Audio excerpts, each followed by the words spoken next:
Bien, bonsoir à tous. On se retrouve en direct pour une fois, même si hier. Salut Azat, salut mon pote. Donc, on se retrouve ce soir pour parler donc de christianisme et paganisme du 4e au 8e siècle, titre de l'ouvrage. Ouvrage paru en 1997, ouvrage qui comporte 243 pages et dont l'auteur est Ramsay MacMullen. Voilà, vous pouvez normalement le trouver au prix de 11 € aux collections Tempus, donc ne l'achetez pas comme moi aux belles lettres, surtout pas. On va y venir. Voilà, donc si vous intéresse, trouvez-le le moins cher possible. Commençons comme d'habitude par l'auteur et le contexte. Donc Ramsay MacMullen, que vous voyez à l'écran, il est né en 1928, il est mort récemment en 2022. C'est un spécialiste de l'Antiquité romaine et du christianisme primitif. Alors c'est un diplômé, c'est un docteur d'Harvard qui a enseigné à Yale jusqu'en 1993, donc il est considéré comme un des meilleurs historiens du sujet. J'ai noté dans sa biographie, l'American Historical Association l'a désigné comme le plus grand historien de l'Empire romain actuellement vivant, à l'époque bien entendu où il l'était, en tout cas vivant. Et donc il a produit pléthore d'œuvres. Beaucoup sont traduites en français, aux belles lettres, voilà, une sommité, un beau CV, on va y revenir. Donc comme pour Raven, et pour les présentations un petit peu entre deux chaises littéraires, une chaise littéraire, une chaîne historique, donc on va aborder plusieurs aspects ici, donc autour du livre, autour d'un contexte personnel et autour des propos. Vous avez ici la couverture de l'ouvrage. Alors, le livre n'est à mon sens pas un livre grand public, ni vendu, ni produit comme tel. Pourtant, il ne me paraît pas viser non plus un public totalement érudit. Ce n'est d'ailleurs que le début vous le verrez, une litanie de points discutables sur le fond et la forme. À la lecture, j'ai trouvé que c'était assez difficile de saisir le public visé, autant que d'ailleurs la thèse est le moyen suivi pour on va dire, ordonner et présenter cette thèse. Donc voilà, je ne peux pas vous le conseiller parce que je ne sais pas s'il est fait pour vous. Alors quelque part c'est une conclusion, mais voilà, je suis incapable de dire pour qui le livre a été fait, en toute sincérité. Pourtant, c'est un sujet qui, à divers degrés, m'intéresse. J'aime beaucoup les temps de transition et de rupture qui finissent par créer, disons, des permanences. La tier list sur les peuples barbares n'est pas là par hasard, hein. C'était aussi pour présenter un petit peu une période des peuples dans une période. Parce que les temps vraiment de transition assez marqués, c'est assez dur à penser parce que ça mêle, on va dire, l'instantané de l'événement et la longue durée de ses conséquences. C'est pour ça qu'on est toujours un petit peu, comment dirais-je, obligé de se référer à des dates fixes, type 476 ou 1054 ou ce genre de choses, voilà, qui sont des dates qui ne veulent pas dire grand-chose. On en reparlera pas mal l'an prochain de ces temps de rupture, mais voilà, encore faut-il réussir à isoler un événement, une bataille, une épidémie, ça peut être qualifié donc on va dire d'événements fondateurs ou de rupture, mais les mœurs, le culturel, le cultuel, les mentalités, le temps long des hommes, souvent eh bien, on a des indices, des évolutions. On trouve aussi un petit peu un état de fait final et on a le point A de départ et le point B d'arrivée, moins disons le segment qui les joint, qui est ce que l'historien doit reconstituer. Alors, attends, je lis le commentaire. Il doit être un peu daté, il y a eu beaucoup de travaux. Ouais, alors oui, très clairement. Et d'un autre côté, il y a énormément de travaux qui sont très anciens et qui servent toujours de référence sur le sujet. Donc, comment te répondre à ça de la façon la plus précise? Ça dépend du point qui est abordé. Ça dépend si tu fais une histoire globale, ça dépend si tu analyses, si tu as une thèse à défendre, comment dirais-je, bien particulière. Mais oui, de toute façon, l'histoire est toujours en perpétuelle évolution. Mais ça reste comment dirais-je, un travail contemporain. Tu vois, 97, on n'est pas sur les travaux, je sais pas, d'Irene Marou, par exemple, qui sont plus anciens. Mais je vois ce que tu veux dire. Donc, reprenons.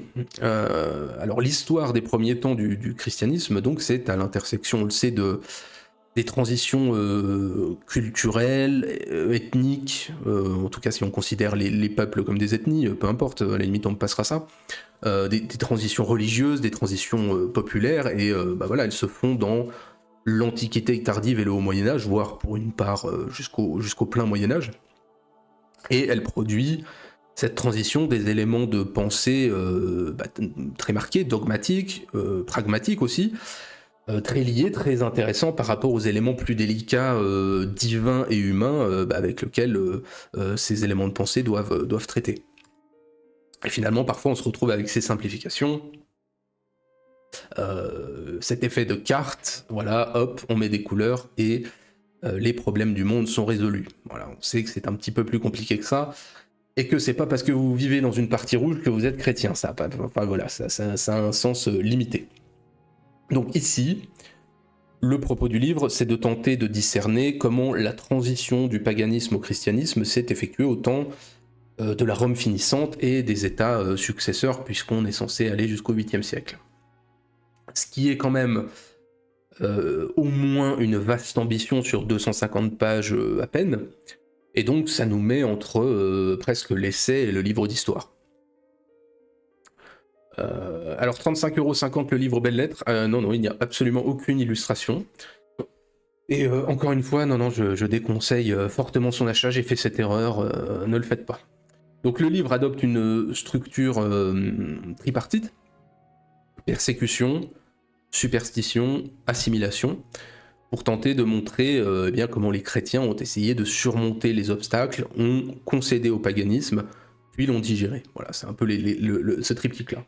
Alors, on aurait pu effectivement en faire un dimanche historique, c'est très intéressant, mais pour ça, il aurait fallu un autre livre, déjà, parce que, désolé de déflorer la chose, hein, j'y reviendrai, mais vraiment, et j'insiste 2 fois vraiment, on se pose des questions à la lecture du livre sur le pédigré de celui qui l'a écrit. Et ce qui me rassure, je le fais parfois comme cariatide soutenant les doutes dont je suis perclus, moi, pauvre R, et ce qui me rassure, c'est d'avoir trouvé d'autres gens pour se demander comment il était possible de faire le lien entre le CV de l'auteur et ce qu'on avait entre les mains. Bon, voilà, c'est idiot, mais vous connaissez tous ce sentiment profondément humain de se sentir moins seul à penser ou faire quelque chose, hein. Voilà, vous avez le droit de vous battre solitaire comme le ver. Moi, ça me rassure parfois qu'on ait des communautés de pensée. Alors ce qui m'empêchera pas bien entendu de faire l'exact opposé pour certains livres et de prétendre que c'est tout le monde qui a tort sauf moi, mais voilà, la majorité des avis sont positifs sur l'œuvre, mais je suis rassuré d'avoir vu des gens qui en ressortaient avec des impressions très similaires aux miennes. Voilà, je préfère le dire tout de suite, le livre est au global pas franchement satisfaisant, voire même pire que ça. Ça pourrait étonner et dire quel intérêt de le présenter, mais ça fait partie de mon travail, j'ai jamais promis de ne présenter que des livres que j'aime, surtout que pour une partie ce sont non pas des relectures, mais des lectures de livres que je découvre, hein, donc je ne sais pas toujours sur quoi je vais tomber. Alors quelle thèse donc pour l'auteur, et pourquoi et comment le christianisme se substitue au paganisme selon lui. Alors j'ai hésité un petit peu sur la forme à donner à cette lecture déstabilisante, pour être gentil, où voilà, on en vient à se demander si ça n'a pas été écrit par un autre. Mais pour ménager un petit peu mon effet, je vais d'abord développer la thèse de l'auteur avant de dire ce que j'en ai pensé sur le fond. Alors, la première partie, qui est la plus mauvaise à mon sens, s'attache donc au premier temps de diffusion du christianisme selon Macmillan. Alors, sachant que ça démarre au IVe siècle. Donc bien entendu, cette diffusion elle a commencé. Et donc ce qui correspond pour lui au temps de la persécution, disons le IVe jusqu'au début du VIe à peu près. Ce qui est d'ailleurs dommage de commencer le livre par le pire, hein, le pire sur la forme. Alors il est évident, il est incontestable qu'à mesure que le christianisme s'étendait pacifiquement, il s'armait pour vaincre les résistances par la persécution si besoin. Personne ne le contestera. Ici vous avez le fameux Sérapéum d'Alexandrie fait par Golvin, dont on avait présenté le travail dans l'Antiquité retrouvée. Mais pour autant, dans le propos de l'auteur, cette persécution est avant tout une œuvre de terrain, des moines notamment, appuyé sur du législatif et relayé souvent très mollement, en tout cas avec modération, par l'appareil administratif. Alors à mon sens déjà, est évacué l'aspect profondément politique de la chose. Les persécutions chrétiennes sont vues eh bien, dans une optique purement religieuse, alors qu'elles sont aussi, en tout cas c'est mon avis, je ne prétends pas expert, mais c'est aussi une expression territoriale et culturelle, notamment orientale, qu'un fait politique profondément romain dans sa pensée et son action, c'est-à-dire une volonté quand même d'uniformité, malgré la tolérance, dont on peut largement discuter les limites réelles, mais en tout cas cette volonté d'uniformité impériale, et qu'un fait culturel très proche oriental, qui est quand même la violence religieuse, qui était déjà présente, et bien que ces deux éléments combinés soient transformés en pure et parfaite expression cultuelle chrétienne, moi je trouve ça très étonnant, je trouve ça vraiment très superficiel comme analyse. Aucune dynamique n'est mise en lumière, c'est une perpétuelle accumulation d'exemples qui sont des exemples ponctuels. Il n'y a aucun dessin d'ensemble qui nous est servi et on a tous ces exemples qui s'accumulent. Je vous ai mis ici, alors c'est de l'ordre de l'anecdote, vous avez une statue, je crois que c'était Auguste, ça fait un certain temps que j'ai préparé ça, mais voilà, vous le voyez avec cette croix qui lui a été, gravée sur le front. Très clairement, ça pour l'auteur, ça a valeur d'exemple sur 15 lignes des persécutions chrétiennes, mais vous n'aurez pas plus que ces anecdotes de révoltes, de massacres et de ce genre de choses qui sont, des faits historiques, personne n'en doute, mais qui ne veulent rien dire pris de façon isolée. Donc voilà, le premier chapitre est celui des persécutions, tempéré à l'échelon local pour tout un tas de raisons, ce qui n'est pas forcément faux sur ce seul aspect-là, puisque un administrateur reste un administrateur. Il n'a pas, une volonté que son territoire soit en trouble. Et donc la fin du cinquième serait celle de la fin de, disons, la minorité de l'élite païenne qui disparaît sous les coups de l'autocratie intolérante. Alors ça n'a rien d'exceptionnel à mon sens. Il est certain que la loi et la loi religieuse devient de plus en plus certaine, elle devient de plus en plus affirmée à mesure que les chrétiens progressent en nombre dans l'administration, renforcent leur poids auprès de l'empereur. Ça n'a rien d'original, ce n'est pas une thèse exceptionnelle, j'imagine qu'on doit trouver ça sur Wikipédia. Et donc le développement du christianisme se fait donc, pour Macmullen, je le répète, par intimidation et non par évangélisation, avec la seule limite que la violence extra-impériale restait bien entendu illégale. Soit, pourquoi pas. Encore une fois, on a une historiographie qui s'affronte à ce sujet, mais encore une fois aussi, il n'y a rien d'exceptionnel dans l'histoire à ce qu'un régime centralisé, hiérarchisé, connaisse une bascule et une pression, on va dire, accrue, quand son environnement, sociétal, culturel, bien se transforme par le haut. Vous trouverez 1000 exemples de la chose. Ça n'est pas spécialement à mettre au débit du christianisme, mais d'absolument toute idée en lien avec le pouvoir. Je pense qu'on a eu des régimes récents qui l'ont mis en application et qui n'avaient rien de religieux. Alors, le second chapitre, il s'inscrit donc dans cette première partie des persécutions, et pour le coup, là, d'une confusion sans borne, c'est très dur à suivre. On nous montre un monde où subsiste culte impérial calande, des rites païens festifs dont on ne va conserver qu'un folklore sacrilège, bacchanal, saturnal et autres solstices, toujours condamnés mais jamais supprimés tant que les païens restaient une masse critique. Alors personne n'en doutera. J'avoue qu'on comprend assez mal la direction suivie. Enfin, je veux dire, j'ai l'impression quand même que c'est une porte ouverte enfoncée. Et si l'on fait le catalogue de ce qui a été perdu, il est évident que le christianisme triomphant s'en sera pris aux symboles païens, qu'ils soient publics, qu'ils soient architecturaux, et qu'il y a eu d'innombrables et attestés débordements populaires, avec parfois l'assentiment impérial, puisqu'effectivement le paganisme dans un empire chrétien revendiqué, eh bien, c'est aussi un acte qui invoque le divin par le chef d'une communauté, donc un acte public d'opposition politique. Soit. Il faut pas oublier non plus sur l'aspect, disons, architectural, on en a parlé, j'en ai parlé rapidement dans les Duomo.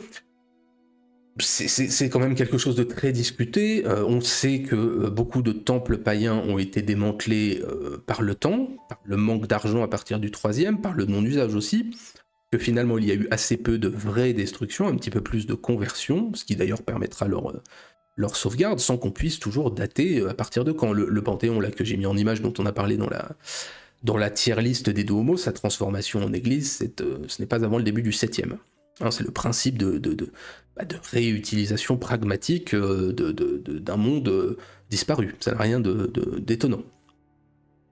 Que ce qui ait été le plus efficace dans la conversion soit la spoliation financière des païens et de leurs temples, ça n'est pas non plus une leçon neuve. Le christianisme mettra peut-être simplement plus de temps que l'islam, par exemple, à réaliser que produire des saints et des exemples vertueux est moins efficace que de demander une capitation aux non-croyants pour la conversion. Je pense que là-dessus, ça se comprendra assez rapidement. Détruire l'évergétisme, alors ce qu'on appelle l'évergétisme, si vous voulez, pour ceux qui ne savent pas, c'est, on va dire, les largesses de donations privées par un individu richissime, qu'on appelle un évergète, mais c'est voilà l'idée. Et donc le détruire, c'est s'assurer certainement une partie de la fin du paganisme public. Ça n'a rien d'exceptionnel. Je vous ai mis ici le temple. Alors, je vous ai mis le temple de Garni, je ne sais pas pourquoi, c'est en Arménie. Mais c'était un exemple, c'est qu'aujourd'hui on se retrouve avec ce temple païen en Arménie, mais s'il a survécu autant, c'est pas par la magie, c'est qu'il a été rebâti au XXe siècle. Voilà, il avait été détruit dans un tremblement de terre au XVIIe, peu importe, mais c'est le cas de la plupart du patrimoine dont Macmillan pourrait déplorer la perte, mais sans intervention de l'homme, on a tout un ensemble de crises politiques, crises financières, destructions aussi naturelles, qui ont affecté un patrimoine bâti. Le temps, on le sait, tue à peu près tout ce qui existe de vivant et de non-vivant. Mais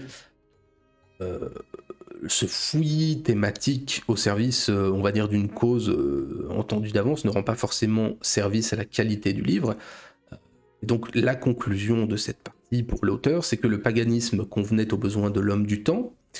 Le démantèlement va commencer par la ville, il va commencer par le sommet, ce qui explique que les survivances seront rurales et populaires, et donc ce qui sont des aspects païens les plus proches de ce qui s'assimilerait à la plus élémentaire superstition. Ce qui ouvre la seconde partie. Donc on a dit persécution, superstition, assimilation, on entre dans la seconde partie, superstition, qui pour le coup commence à avoir un petit peu plus d'intérêt. Le rappel par exemple de l'auteur sur la difficulté à distinguer survivance pré-romaine et post-barbare est assez bienvenu. Et finalement, la condamnation chrétienne de la superstition serait à rattacher à la condamnation que fait chaque génération des croyances de celle qui la précédait. Pourquoi pas ? On sait qu'on n'a pas attendu les chrétiens pour que un grand romain nous dise que deux augures ne peuvent se regarder sans rire. De même que le mépris de l'élite pour les croyances populaires les plus superstitieuses était sans doute partagé, quelles que fussent ses croyances. La société païenne, alors l'auteur, quand on parle de païen, bien entendu, on parle de gréco-romain.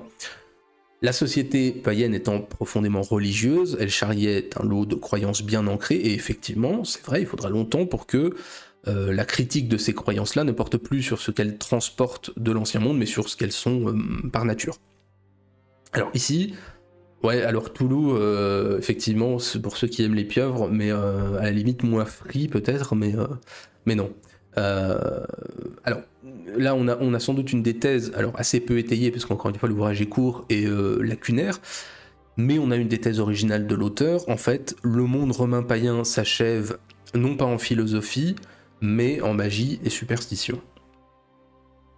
C'est pour ça que j'ai mis Jamblique, qui est l'un des derniers grands philosophes romains païens. On est ici dans des propos, chez lui, plus mystiques que philosophiques sur beaucoup de points. En fait, pour l'auteur, l'idée c'est ça, suivant, on va dire, le profond renouvellement des fonctionnaires impériaux sous Dioclétien, l'explosion de leur nombre et l'ouverture de leur recrutement, eh bien, tout ça, ça va bénéficier in fine au christianisme, puisque ça va supprimer, ou en tout cas recouvrir une élite éduquée par une couche païenne crédule, au moment même où le christianisme connaît son expansion et renverse le cours des persécutions. En fait, le mot de philosophie, pour Macmillan, dans le paganisme même, va glisser de l'empirisme à une espèce d'ascétisme pieux au cours du 5e, ce qui est un mouvement que va suivre le christianisme.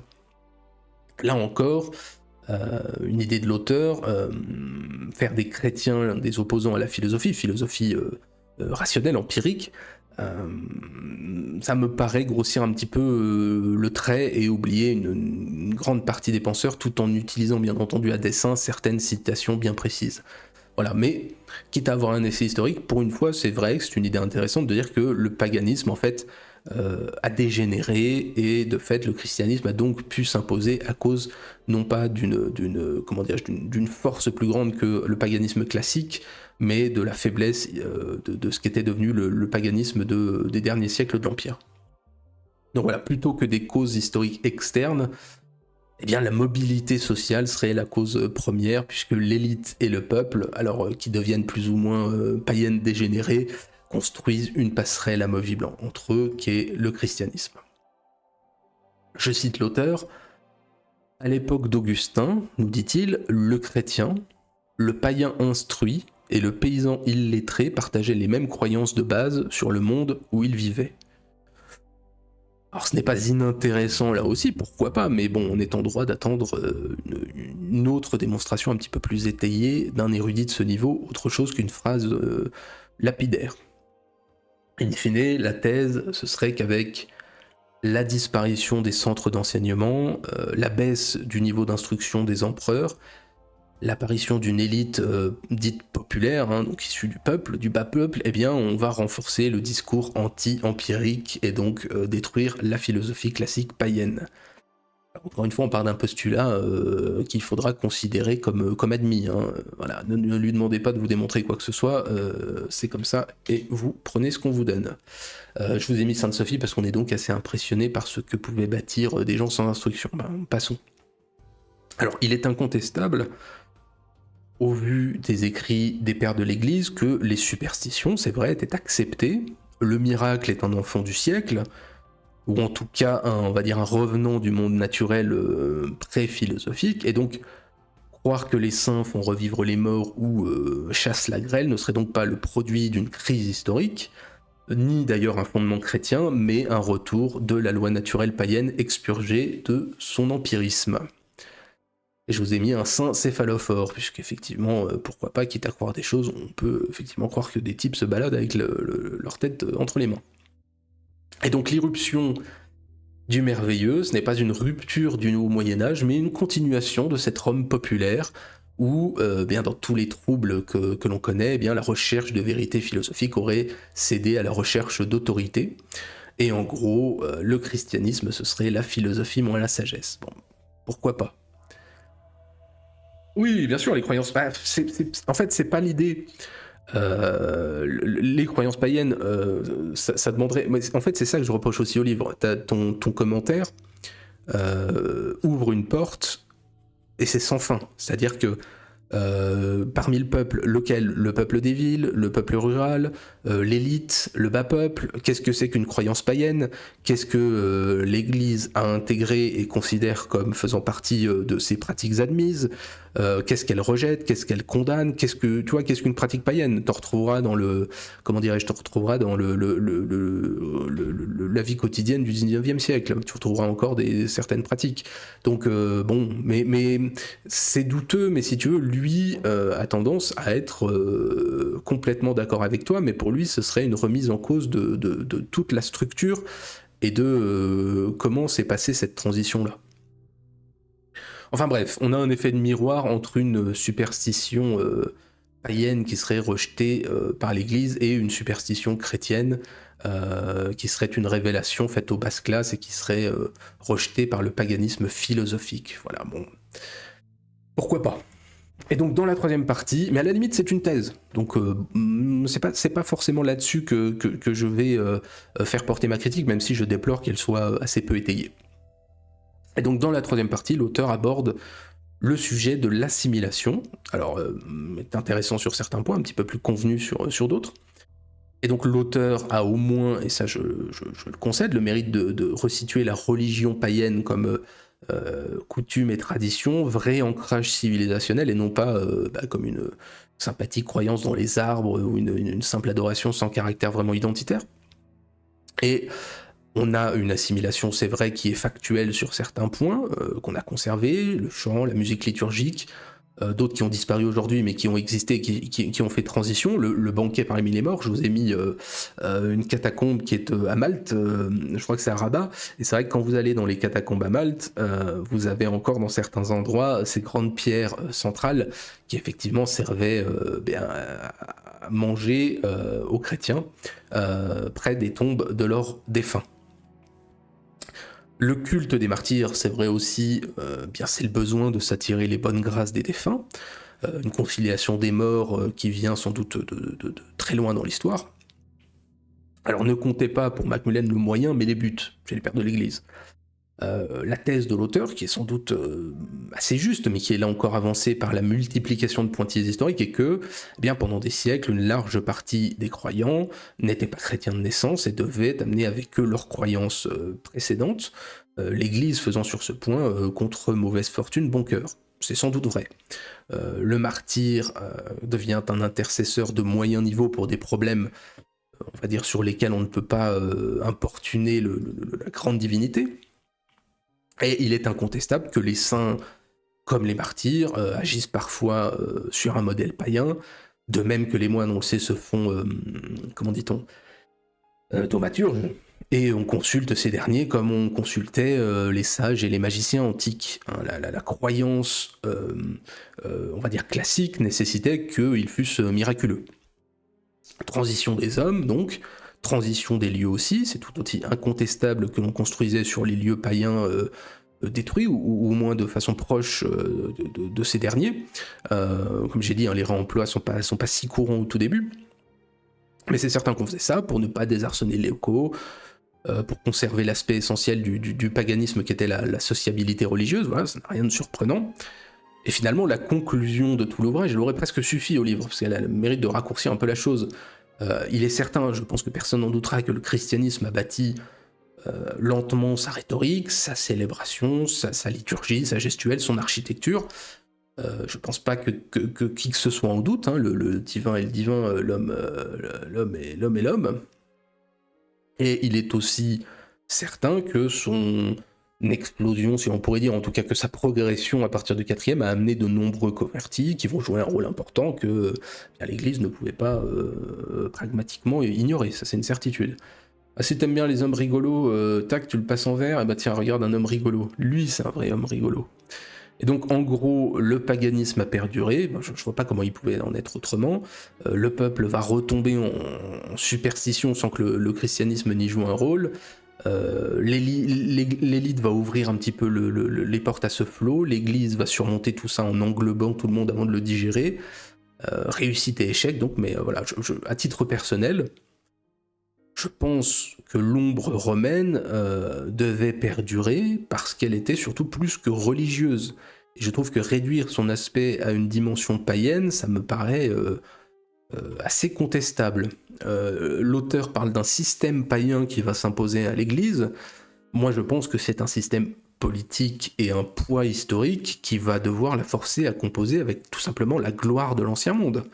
On ne peut pas, comment dirais-je, faire une damnatio memoriae sur absolument tout ce qui s'est passé avant. Voilà, donc résumons par sa dernière phrase et passons à la suite. Je vous le cite, « Le triomphe de l'Église ne fut pas celui de l'oblitération, mais de l'intégration plus large et de l'assimilation. » Bien, bon, pourquoi pas. Je pense qu'encore une fois, ça n'est pas forcément contestable. Alors, pourquoi est-ce que c'est important ? Qu'est-ce que j'en ai pensé ? Bonne question. Faudrait que j'aille vérifier dans mes images. Dans OBS, j'ai absolument rien, et là tout de suite, je peux pas le faire, je suis désolé. mais je pourrais éventuellement te le retrouver. Non, je sais que c'est pas grave, non, mais je te le précise. Dans OBS, je charge un peu les images et j'ai pas forcément les références que j'ai notées. Mais on peut, si tu m'y fais penser, peut-être sur Discord ou ce genre de choses, je pourrais peut-être te retrouver ça. Alors, donc pourquoi est-ce que c'est important? Qu'est-ce que j'en ai pensé?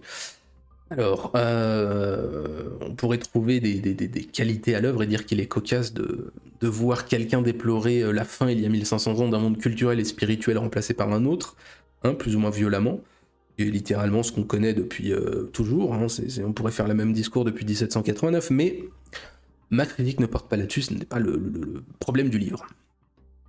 On va dire que l'intérêt de l'ouvrage, c'est de s'intéresser à cette histoire sous la forme d'un processus de transformation culturelle et non d'une rupture. Ok.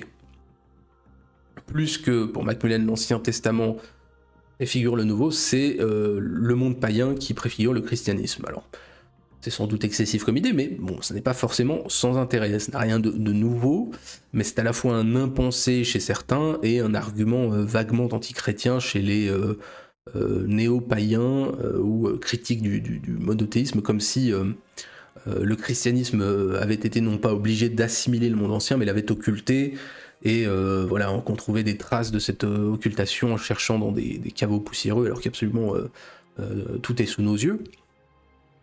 Ceci étant, et surtout dans la première partie, on est surpris, et vraiment surpris, du ton partial, familier, presque je m'en foutiste, et de la charge continue contre le christianisme jusqu'à rendre le livre vaguement suspect et franchement grotesque.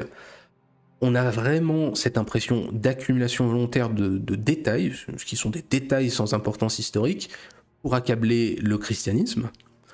On sent une vraie rancune. Après tout, Macmillan a le droit d'aimer son paganisme romain. Moi, j'ai absolument aucun problème avec ça, et de préférer Platon à Saint-Augustin, mais en histoire, c'est la première fois que je vois quelqu'un d'aussi référencé procéder de la sorte avec une telle légèreté. On sent vraiment que la rigueur est descendue au 28e sous-sol, que l'auteur s'en tamponne littéralement. Il aura quand même sa médaille décernée par des copains, il pourra quand même vendre ses livres. Je vous avoue que je suis vraiment tombé des nues quand je l'ai lu. C'est la première fois que je vois ça. La construction du livre est aussi... mais bon, ça ne lui est pas propre, mais elle est abominable, puisqu'on a à peu près 240 pages de lecture et 240 pages de notes. Donc vous achetez un livre de 500 pages avec 240 pages de notes, ce qui est absolument tout ce que je déteste, parce que autant je comprends les notes pour mettre des références et des renvois, pour effectivement prouver qu'on est allé chercher telle ou telle information chez tel ou tel auteur, très bien, mais là encore une fois, ce qui me dérange, c'est que c'est pour donner du fond. Je déteste ça.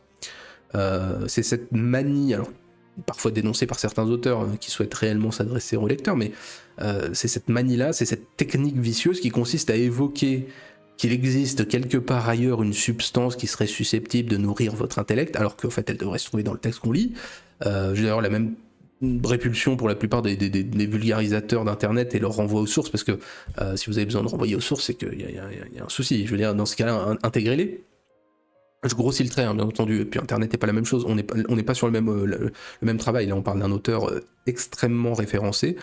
Je trouve ça, d'avoir cet ensemble de notes qui alourdissent et qui sont, en fait, qui auraient pu être intégrées à l'œuvre, je trouve ça assez dérangeant.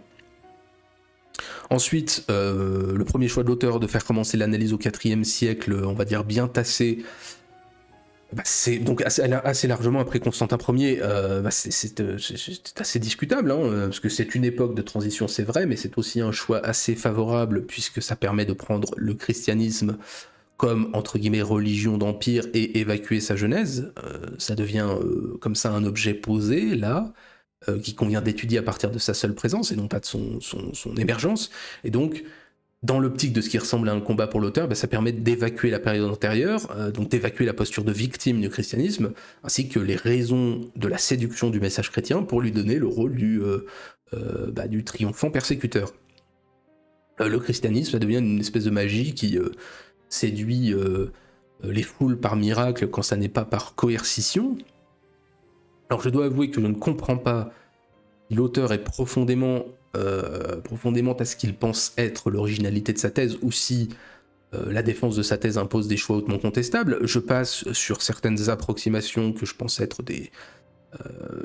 des effets, comment dirais-je, littéraires, ou quelque chose d'approchant, de même que celui d'utiliser l'histoire secrète de Procope comme source fiable. Je trouve ça quand même assez... c'est la première fois que je vois ça. Il y a de nombreux autres choix sémantiques qui sont totalement contestables. Parler, par exemple, d'absurdité triomphale quant à la rhétorique impériale chrétienne, à mon sens, ça occulte largement, pour être gentil, le fait que la rhétorique impériale a toujours été absurdement triomphale, c'est normal. De même que, alors, vous connaissez mon amour pour la chose, mais la balle perdue pour le monde byzantin disparu, pour qui, je cite l'auteur, l'état d'esprit des paysans et des gens ordinaires prévalait sur l'enseignement du panthéon philosophique. Excusez-moi, je ne comprends pas. Si on conçoit à la limite des débats historiques sur l'ampleur, disons, du mouvement de conservation et de transmission du savoir antique par Constantinople, hein, il y a eu beaucoup de travaux, là je pense le premier truc qui me vient à l'esprit c'est la gloire des Grecs de Guggenheim, mais il y en a d'autres. Mais on a quand même, depuis longtemps, démontré qu'une large partie on va dire du savoir de l'Antiquité avait au moins autant transité par Byzance que par le monde arabe, un peu plus, un peu moins selon chaque historien. Ça, c'est, voilà. À la limite, on aurait pu concevoir la phrase si l'auteur l'avait limité à certains siècles, mais ce n'est pas le cas. En faire une généralité, c'est vraiment, je suis désolé, c'est une grotesque contre-vérité, quoi. C'est vraiment très étonnant pour un tel CV. De même sur le christianisme bigot et fanatique en général, cette espèce de foi du charbonnier qui aurait été partagée, qui aurait fait prendre du retard à l'Europe, alors que, excusez-moi, j'ai du mal à voir la différence entre l'état de développement d'un Navarre, d'un Lombard, donc non chrétien à la base, d'un Franc ou d'un Visigoth, donc un orthodoxe nicéen ou un arien. J'ai même plutôt tendance à voir l'effet contraire chez ces derniers. Et quand on étend la chose, on a envie de demander à l'auteur comment les Africains et autres natifs amérindiens ont pu prendre encore plus de retard sans être chrétiens, quoi. C'est quand même, voilà, c'est des opinions à nuancer chez l'auteur, ou même carrément fausses, par militantisme peut-être, je ne sais pas. Et dernière chose qui m'a vraiment très surpris, c'est la critique qu'il fait de certains de ses confrères, qui est très surprenante dans certaines notes, qui est franchement vipérine, pour être gentil. C'est très rare aussi de voir des gens aussi critiques de leurs collègues. Dans une note, vous pouvez avoir, à l'inverse de tel auteur, je pense effectivement que tel processus a démarré au XIe siècle, sa démonstration ne me convainc pas, mais vous n'avez pas des éléments pour dire, encore une fois, truc muche, raconte n'importe quoi. C'est étonnant, voilà. Alors de la même façon, il lui semble regrettable à Macmillan que la masse des documents chrétiens est occultée dans l'histoire de la transition religieuse, la masse des documents païens. Alors je vous ai mis la littérature latine inconnue, puisqu'on en reparlera dans pas mal de temps, j'ai enfin pu me le procurer. On peut le regretter, mais c'est regretter le sens de l'histoire, ça a toujours été comme ça. D'autant plus à l'heure du palimpseste ou de la rareté des parchemins.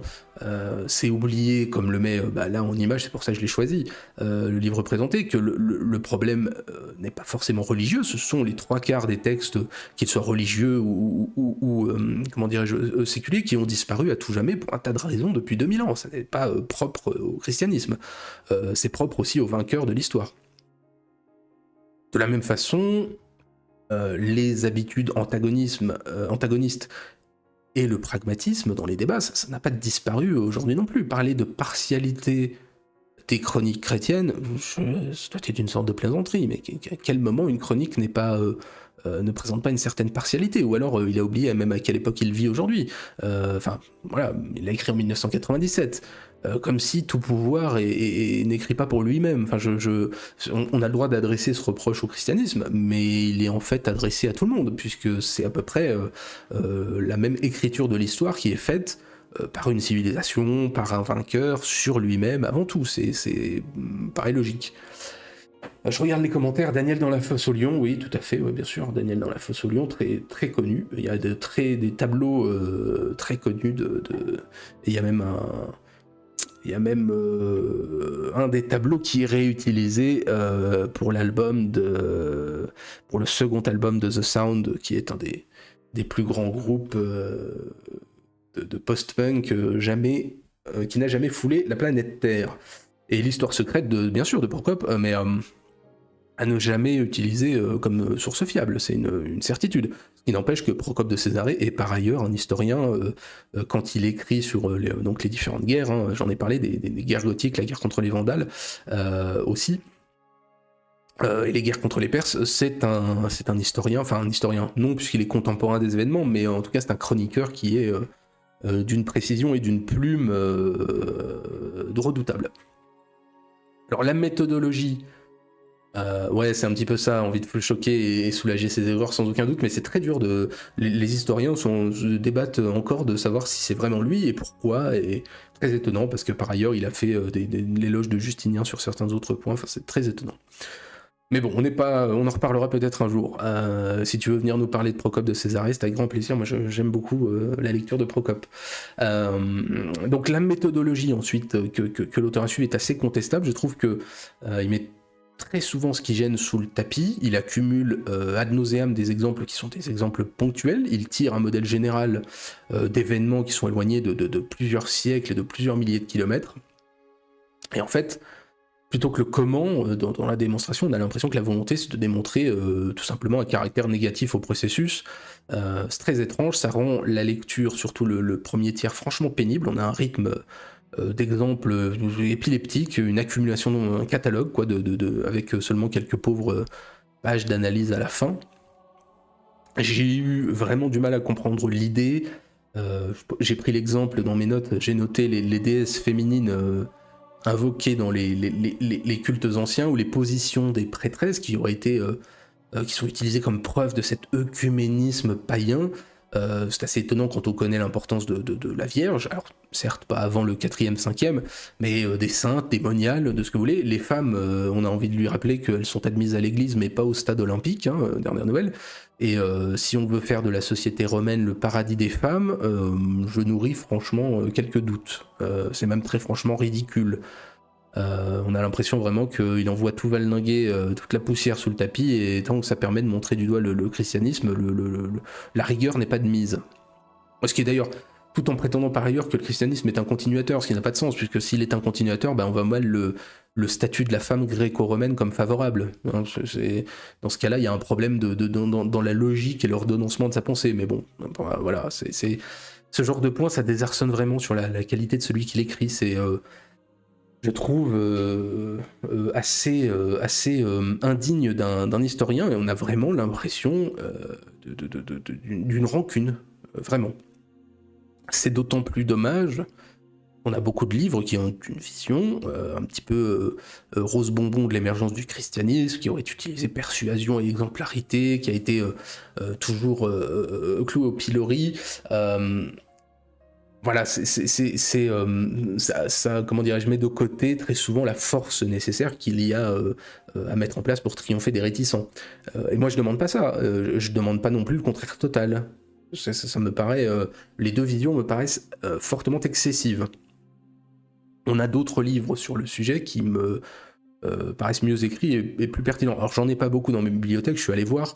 Il y a l'Église de l'Antiquité tardive d'Irénée Marou, il y a la chronique des derniers païens, pareil aux belles lettres de Pierre Chuvin, que je trouve bien meilleur. Vous avez aussi le Christianisme en Afrique du Nord ancienne de François Decrès, qui est assez bien aussi, qui pose assez bien les enjeux. Les trois sont plus ou moins réussis, mais je pense vraiment qu'ils restituent beaucoup mieux la chose. Et surtout alors ce ne sont pas forcément des livres proprement à thèse comme celui-ci, mais il y a beaucoup moins de mauvaise foi. Je vous assure que celui-ci est vraiment caricatural au possible. Et comme je l'ai dit au tout début, franchement, je me suis demandé un moment si c'était moi. Le type est une sommité, peut-être que j'ai mal lu, peut-être que je n'ai rien compris, peut-être que mon esprit est beaucoup plus confus encore que le livre. Mais a priori, je ne suis pas le seul à m'être demandé si l'auteur avait vraiment écrit ça, ce qui me rassure. J'ai lu vraiment des critiques qui sont beaucoup plus courtes, mais très proches de la mienne, des gens qui ont été tout aussi surpris par le ton et la qualité de l'œuvre par rapport au passif de l'auteur. Je suis beaucoup plus surpris par les critiques dithyrambiques que j'ai pu lire par ailleurs, mais j'ai l'impression de dire des choses beaucoup plus convenues. Je n'aurais pas vous décrire précisément ce sentiment, mais vous avez ces commentaires un petit peu pédants, mais en même temps remplis d'approximations historiques, des gens qui prennent des positions émettant l'idée qu'il faudrait un niveau minimal pour l'appréhension de l'œuvre, donc en fait que si vous la trouvez mal faite, c'est parce que vous êtes trop con. Vous en trouverez qui saluent le courage et l'originalité d'une thèse, alors que ça fait partie de l'historiographie depuis, je saurais même pas vous dire, sans doute, je vais pas revenir à la vie de Jésus de Renan, mais enfin ça fait pas loin de 150 ans qu'on a cette histoire-là, c'est-à-dire non pas au moins 100 ans, c'est-à-dire non pas la succession, mais l'assimilation du paganisme par le christianisme, enfin d'une partie, on va pas non plus exagérer, mais en tout cas il y a effectivement une nécessité de compromis à tout niveau, et c'est vrai là-dessus pas de problème, persuasion, persécution, réappropriation, sur ce point l'ouvrage est pas forcément, il est très loin d'être parfait, mais il est pas inintéressant, mais il est vraiment entièrement à charge, sans recul. Moi je n'ai rien contre la thèse en tant que telle, mais comment dirais-je, j'ai trouvé beaucoup de lacunes et de mauvaise foi dans la démonstration, ce qui est problématique. Alors il y a peut-être quelque chose que je ne comprends pas, il y a peut-être que j'attendais autre chose, mais je serais curieux d'avoir l'opinion peut-être en commentaire de ceux qui l'auraient lu et qui l'ont aimé. Moi je n'ai pas compris ce livre, vraiment, au niveau de sa qualité. Je pense que c'est un des 5 pires livres que j'ai lus de ma vie, autant sur la forme, même d'ailleurs très largement sur la forme, mais aussi sur le fond. Je l'ai trouvé, le premier tiers, j'ai lutté pour terminer le livre après, ça s'améliore un petit peu, mais le premier tiers est une des pires choses que j'ai lues en livre d'histoire, vraiment. En termes de construction, en termes de clarté du propos, de la direction qui est suivie et de, on va dire, travail historique, au sens de ce qu'on entend du travail scientifique en histoire. Là, on est vraiment sur un livre à thèse, mais presque un livre dogmatique, quoi. Et c'est un petit peu dommage, surtout que c'est un décalage immense avec le CV de l'auteur. C'est vraiment très étonnant, et je pense que sur la fin de sa vie, il était peut-être pas si vieux puisqu'il est né en 1920 et quelques, mais je sais pas si la qualité des œuvres des Croix ou s'il commençait à être atteint de démence précoce, mais je vous assure que c'est très mauvais, hein. On est sur une qualité presque digne d'Oleg de Normandie, hein, vraiment. Donc bon, très étonnant. Je vous dis, il y a beaucoup de gens qui l'ont aimé. Il y a aussi des gens, alors c'est un panel restreint, je suis allé voir, hein, je vous dis, parfois je le fais quand j'ai vraiment un doute, je me demande si c'est moi qui suis devenu fou.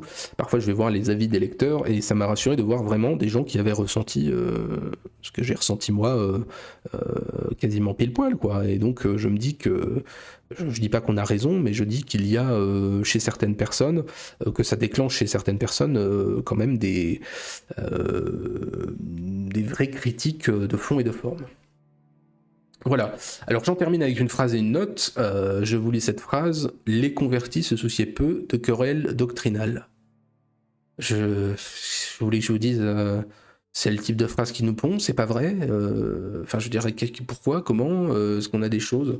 Enfin, je rappelle que saint Augustin, comme d'autres, c'est un converti. Enfin, voilà, bon, je sais pas quoi vous dire. D'un autre côté, on nous dit que très peu de gens naissaient chrétiens, ce qui est vrai. Beaucoup de gens se ralliaient du paganisme, et de l'autre, on nous dit que les convertis se souciaient peu de querelles doctrinales. Au 4e, 5e siècle, on a quand même une large partie des bases doctrinales qui sont mises en place par des gens qui sont des convertis. Je sais pas quoi vous dire. Donc, à la fin, j'ai dû lui mettre la note de Michel Onfray sur 10, parce que c'est... Là, pareillement, je n'ai rien contre Michel Onfray, je lui passe le bonjour, mais effectivement, il nous a pondu aussi quelques œuvres à charge dont on pouvait discuter un petit peu des, comment dirais-je, du fond et de la forme, voilà, notamment sur le christianisme.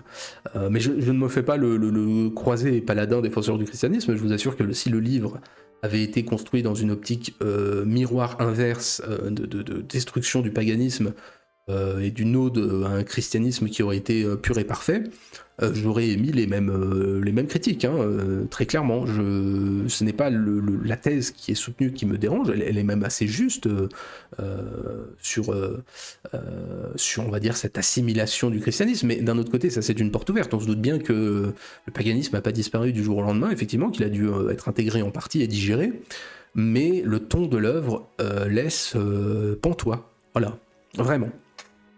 Ah, t'avais écouté ses conférences sur le sujet, bah écoute, condoléances. J'ai rien contre lui par ailleurs, et je pense pas que ce soit un mauvais bougre, hein, mais effectivement, sur la partie christianisme, bah, c'est le problème d'être un tautologue en fait, quoi, et d'être un philosophe qui aborde tous les points de la philosophie. Je pense pas que ce soit je pense pas que ce soit un mauvais bougre par ailleurs, hein, vraiment pas en plus, hein, je pense pas. Mais bon, c'est vrai que sur certaines choses, il y a des remises en question et des remises en cause qui sont assez destructrices pour lui, effectivement, pour des gens qui parfois vont sur le fond de ce qu'il aborde.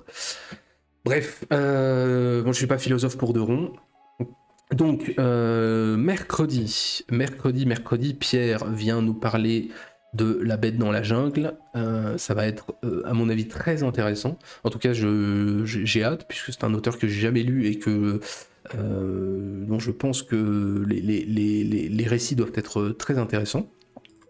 Je vous laisserai découvrir ça mercredi, je ne vais pas tout vous dévoiler. Vendredi, on va essayer de faire un dernier GeoGuessr avant la grande partie sur Europa Universalis 4 en multijoueur, où on devrait être 16 présents, donc ce qui est plutôt sympathique. Et dimanche prochain, de quoi on parle dimanche prochain? Je ne sais plus. Attendez, laissez-moi vérifier mon tableur Excel absolument démoniaque. Oui, tout à fait, Lenné, ouais, tout à fait. La semaine prochaine, on commence le cycle Pastourou. On commence avec Bleu, Histoire d'une couleur. Et puis, écoutez, dans le futur, on abordera de temps en temps l'histoire d'une couleur. Oui, la naissance s'est très bien passée et ma fille se porte comme un charme. Et c'est beaucoup de travail et compagnie, hein, mais j'essaye de trouver l'équilibre et de réussir encore à faire tout ce que j'ai à faire, mais bon, je vais voir. De toute façon, le programme est un petit peu bouleversé, mais je te remercie de ta sollicitude et je te confirme effectivement que tout va bien, Dieu merci.